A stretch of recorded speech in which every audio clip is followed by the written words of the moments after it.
So this is Buzzz Offf from Action GT, and if you didn't know, these were very popular in the 70s and 80s, and I couldn't find much information about this particular version online, but I was surprised to find out that they still make them, and even more surprising, the company Ideal that made games like Buckaroo and Kaplunk is still going, and they do a version of Buzzz Offf, but they spell it with two Z's.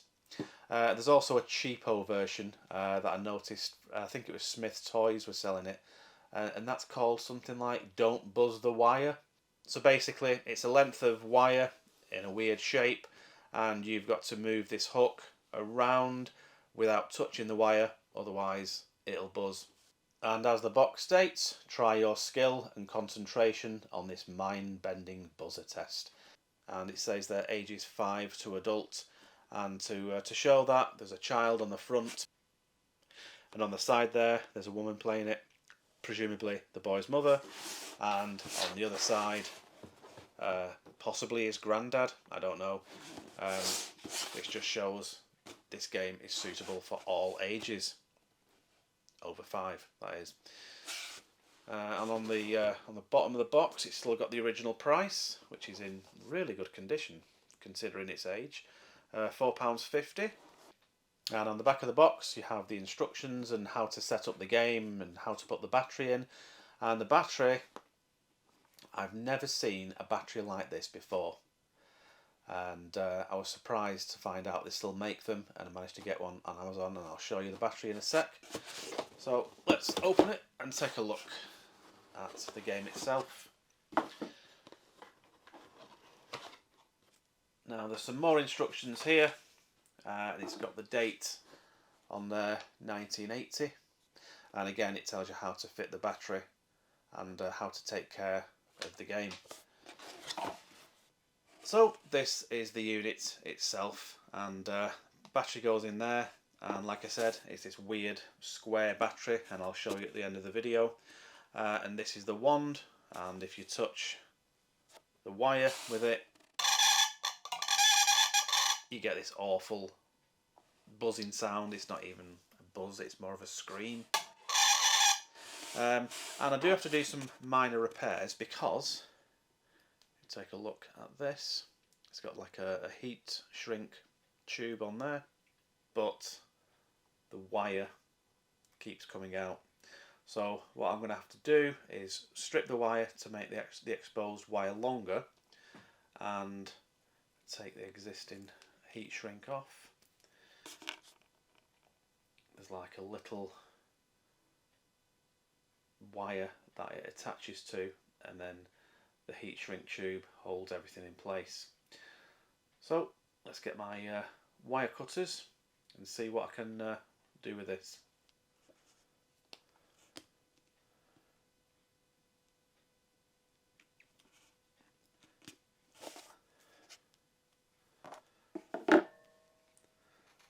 Go. That's enough wire, I think. Now I'm not sure if that was soldered on at some point, but I hate soldering, so I don't think I'm going to be doing that. I'm going to try my best to just wrap that round as best I can around that piece of wire, making sure it's working.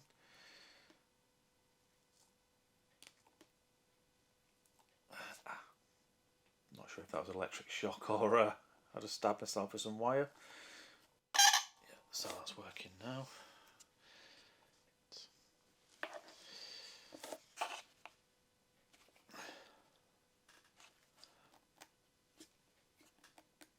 I'm going to pull the thing back over.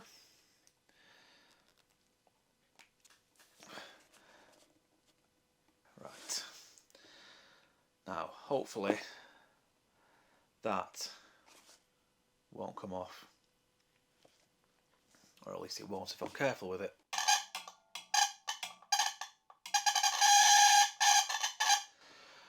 Sorry about the noise, but I need to test if it's working. Right, so Now that that's fixed, we can attempt Buzzz Offf. Okay, here we go.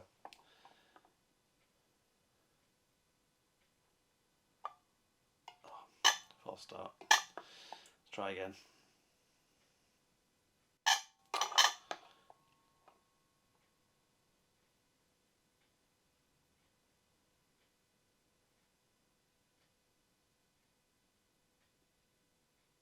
Oh, I don't like this bit.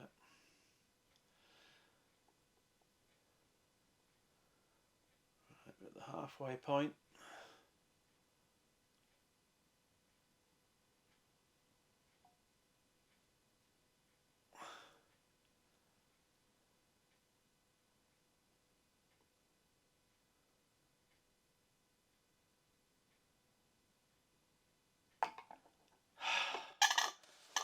There we go. So now to show you the battery that this thing takes. So I've already unscrewed the base and that just slides out like that. And that is the battery. So you connect that spade to that terminal there, and that thing, when you push the battery back in place, it makes contact with the two ends of the wire. So yeah, that is 4.5 volt battery. So like I said, I've never seen them before. And that there is the buzzer itself that makes that hideous noise.